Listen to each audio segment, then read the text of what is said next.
That's right, ते तर correct आहे. पण एक जरा करेक्शन आहे. आय मीन आधी मला काम करायला आवडायचं, म्हणजे काम करायला अजून पण आवडतं, ऑफकोर्स आवडतं, पण आत्ता मला कामाबरोबर माझी बायको पण खूप आवडते. तिच्याबरोबर बोलायला, तिच्याबरोबर टाइम स्पेंड करायला, तिच्याकडे फक्त असं बघत राहायला खूप आवडतं मला. आणि आज तर माझी बायको इतकी सुंदर दिसते की माझी नजरच त्याच्यावरून हटत नाहीये.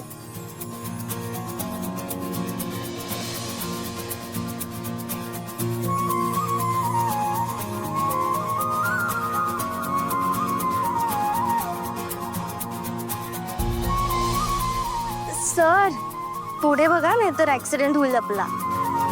अहो काय ऍक्सिडेंट होणार आहे? तुम्हाला साडीत बघून ऑलरेडी खल्लास झालोय आणि काय होणार आहे आता? तर तुमचं ना आपलं काही असतं. अहो काही काय, खरं सांगतोय मी. तुम्ही काय? अच्छा ऐका ना, मी आता जे घरी दिलं ते सरप्राईज नंबर 1 होता. गाडीच्या डिक्कीत जे दाखवलं ते सरप्राईज नंबर 2 होतं. आणि आता सरप्राईज नंबर 3 द्यायची वेळ आहे. तिसरं सरप्राईज? येस. काय? हो सांगतो थांबा, इतकी घाई काय?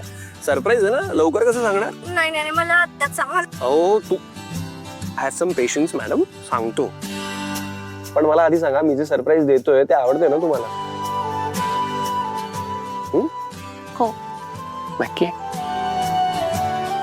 हो नक्की आवडतात ना? हो. तुम्ही पुढे बघा ना सर, प्लीज पुढे बघा. किती डिफिकल्ट आहे.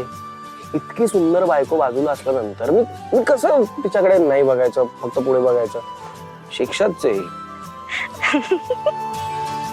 हो हॅलो, का हसताय का तुम्ही माझ्यावर? हा, कारण मी बघू शकते ना माझ्या हँडसम नवऱ्याकडे. Really I am looking good. Good?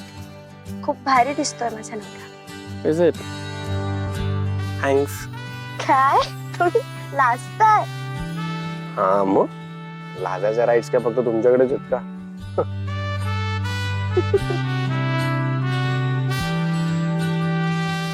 अच्छा बाय द वे, तुम्ही मला विचारलं नाही की मी तुम्हाला कुठे घेऊन जातोय ते? विचारल्यावर तुम्ही सांगणार आहात मला? विचारलं तर हेच म्हणाल सरप्राईज आहे. That's true. म्हणजे एक सांगू, आपण एकत्र एकमेकांबरोबर जो काही वेळ घालवलाय ना, ती प्रत्येक मुवमेंट माझ्यासाठी खरंच खूप स्पेशल आहे. खूप स्पेशल. तुम्हाला आठवतं मी पहिल्यांदा गाडीवरची पावभाजी खाल्ली होती तुमच्या बरोबर?